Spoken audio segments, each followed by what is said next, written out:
आणि या राज्याची जनतेने आम्हाला लोकसभेला आशीर्वाद दिला आणि या राज्याची जनता आम्हाला विधानसभेलाही आशीर्वाद देईल।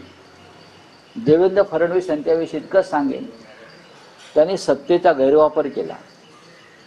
आपल्या विरोधकांना बदनाम करण्यासाठी, खतम करण्यासाठी, तुरुंगात टाकून राज्य करण्यासाठी त्यांनी गृह खात्याचा गैरवापर केला।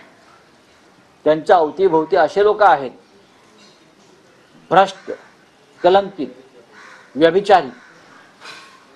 चांगला गृहमंत्री असता तर त्याने 5 मिनिटात अर्ध मंत्रिमंडळ तुरुंगात टाकला असतं। इतके भ्रष्ट लोक त्यांच्या मंत्रिमंडळामध्ये आहेत, पण त्यांच्या सोबतीनं ते राज्य करतात।